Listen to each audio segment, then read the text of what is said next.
Um, well, I'm Michelle. Thank Want to you. sit down? No, Okay. Just sit next to it if you'd like. thanks. In case I start getting faint, Yes. the lights are bothering me though. I met Lindsay 4 years ago. She was my masseuse, and then we got together afterwards. I did a reading for her, and then we just stayed in touch through Facebook, etc. And she put the call out, and I answered it. Being one of the older people here, I give you 50 cents if you can guess my age, not my weight. But I've experienced a lot of death in my life. In the past year, it'll be a year in December, my husband passed away. In April of 23, my sister passed away. And then in June, my dog passed away. So, and other people. What I'm going to do is, I've written a memoir about my best friend and our 50 years of being together, having all kinds of adventures, and a lot of synchronicity in our lives. So, I hope if it gets too long, someone start getting up and walking out. It's okay. It's all right. Let me just start. My BFF Annie and I have been friends for more than 50 years. We did not grow up together as children. We met in our early 20s, okay? I was only 19, she was 23. But our lives connected. And when that happened, we had no idea how strongly we would bond over the days, years, and decades to come. Our mothers had a huge impact on who we are, how we relate, and how we feel about ourselves. I haven't found a perfect mother out there, and if there is one, that is a hard burden to live up to. I met Annie's mother, Margaret, when we moved in together after our first divorces. It's another story. In the fall of 1976.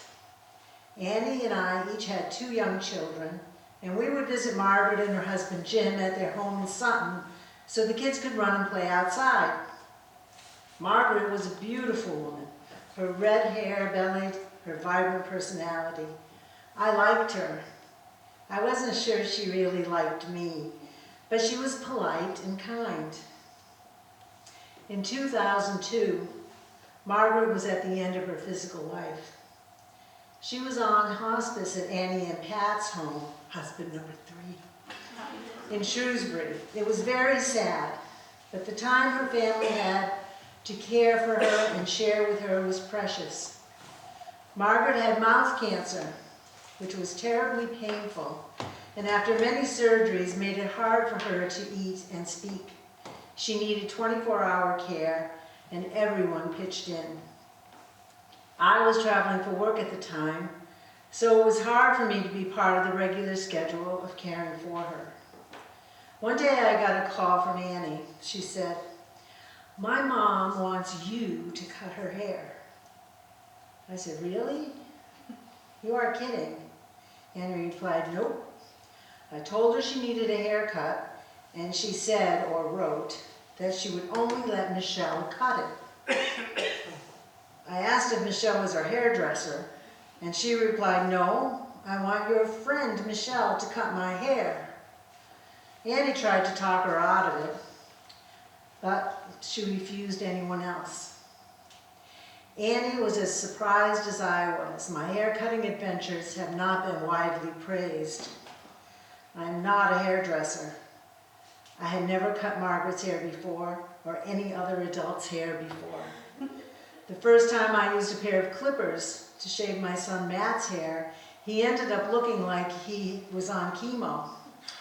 I insisted he wear a hat to school and not take it off. Yes, it was that bad. I had cut my hair as a child, and the results were the typical lopsided bangs or no bangs, and a pixie cut to hide the botched job I had done. Yet, how could I refuse? Margaret wanted me. She must like me after all. So I figured I would just trim the edges and try to follow the cut she currently had.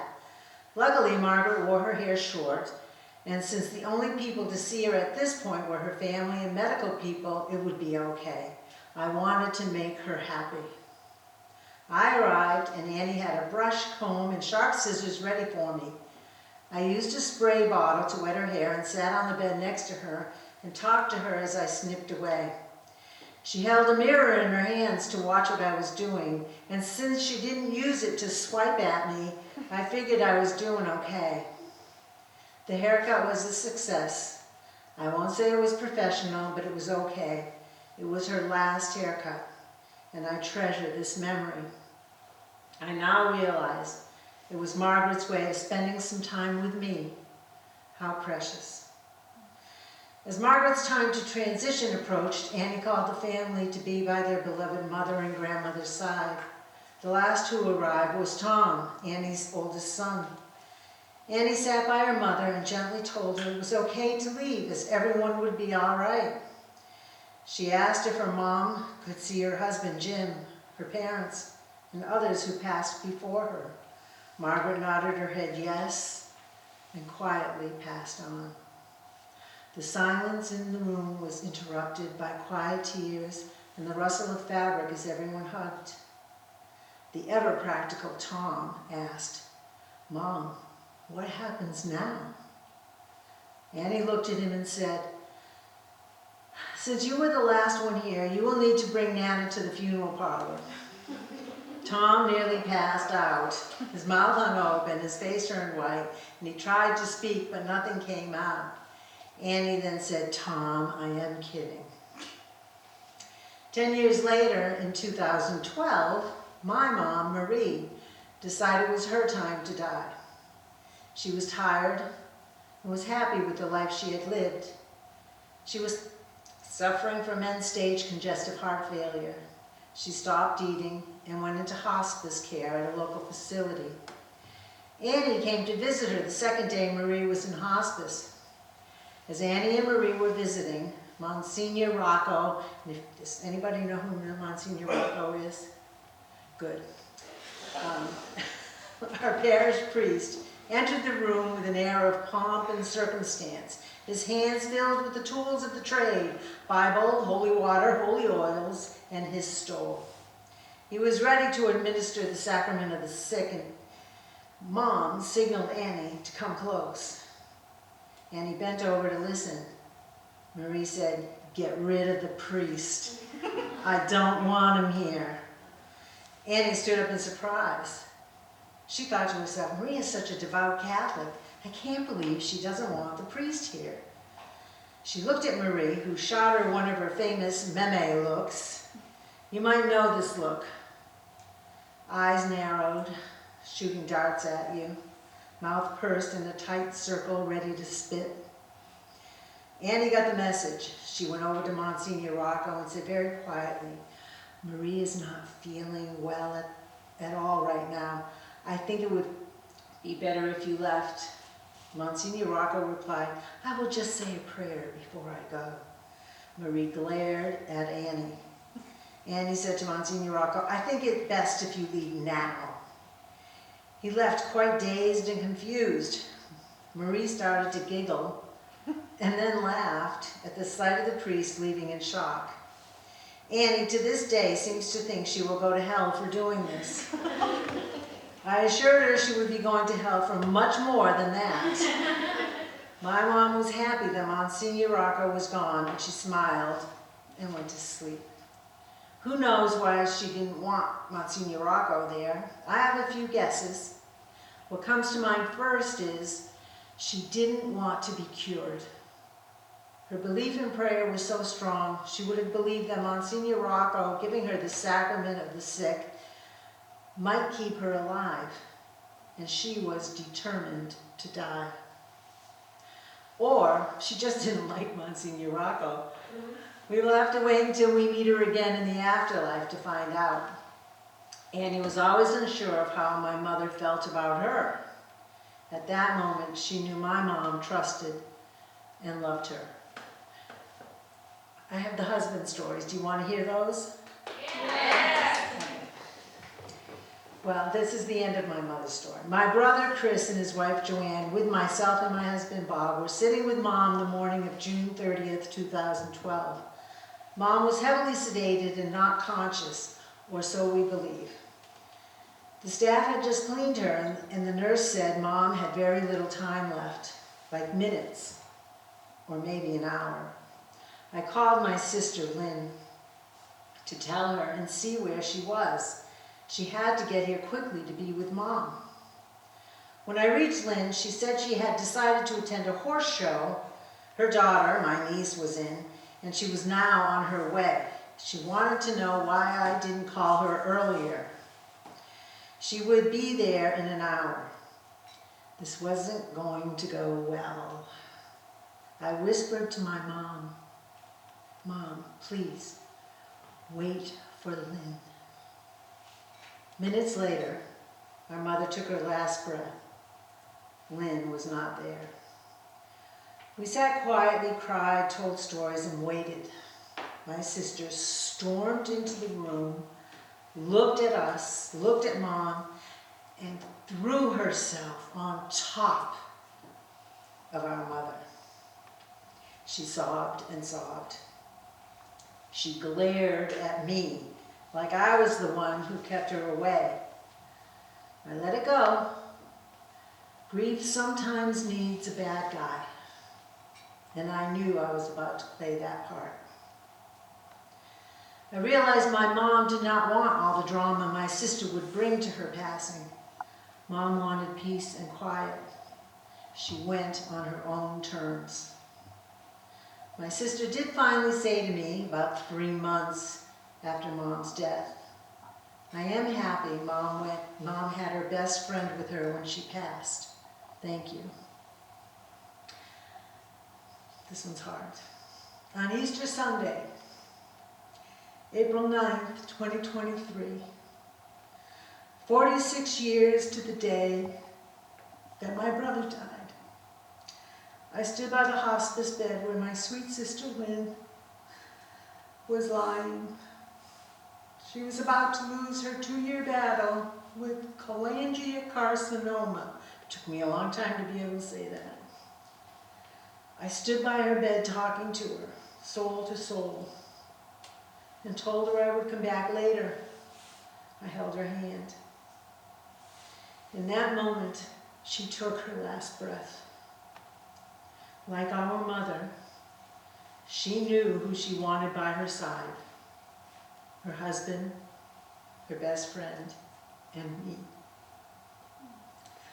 For one fleeting moment, I thought I should throw myself on her, but I let it pass. In January of 2022, notice all these 2 numbers, 2002, 2012, 10 years later, 2022. So I predict I'll die in 2032. In January of 2022, Pat and his husband of almost 30 years passed.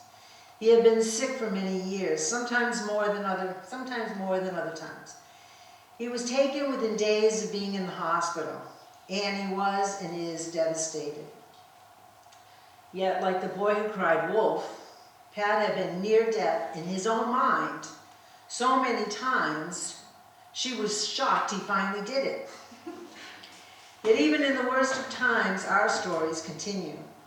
Within a week of Pat's passing, I called Annie and asked what she had to get done that day. She said, "I have to go to the florist and then go over the funeral with Father Madden." Anybody know Father Madden? Oh, Father Madden. It's a good thing. Actually, Monsignor Rocco is in heaven now, I think. I asked, "Who's going with you?"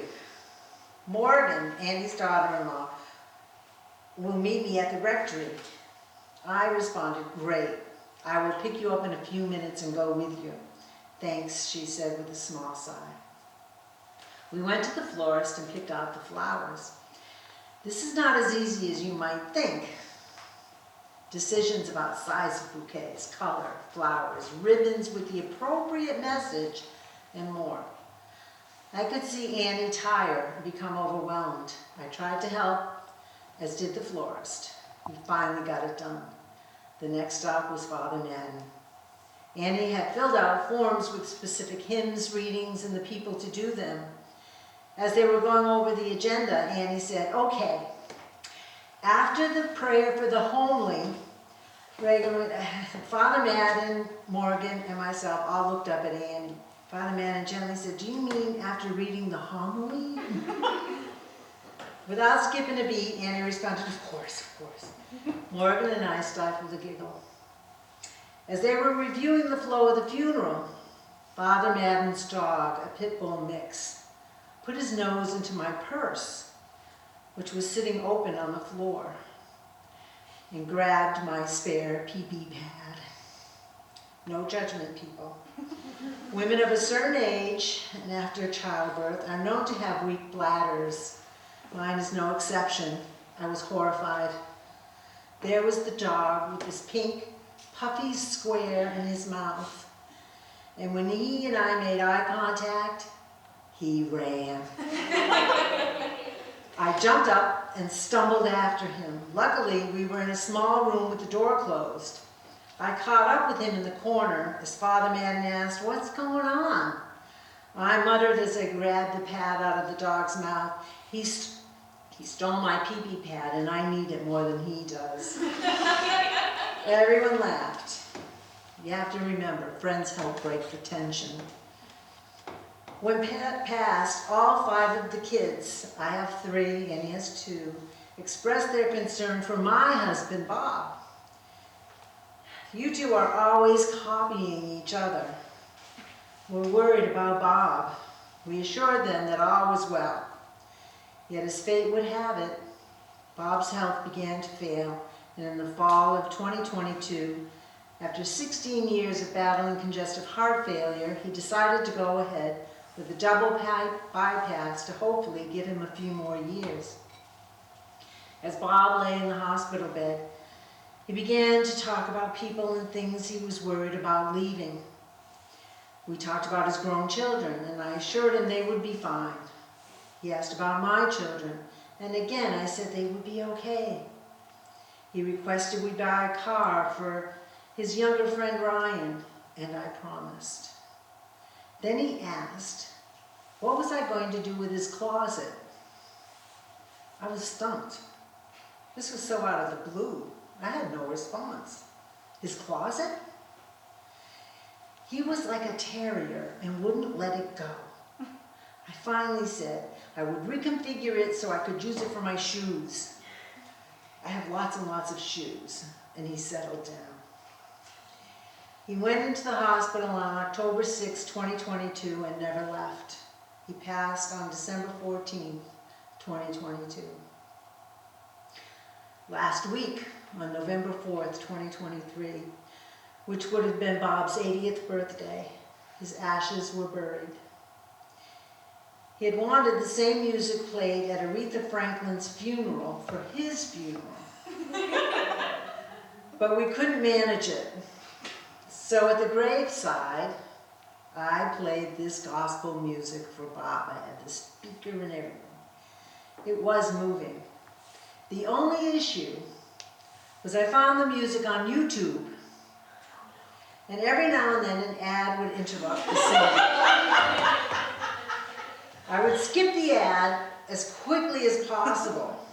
Oh, I had warned the small group gathered that this would happen, so no one was surprised. So as we listened and cried, an ad popped up for bladder leak protection, and I smiled.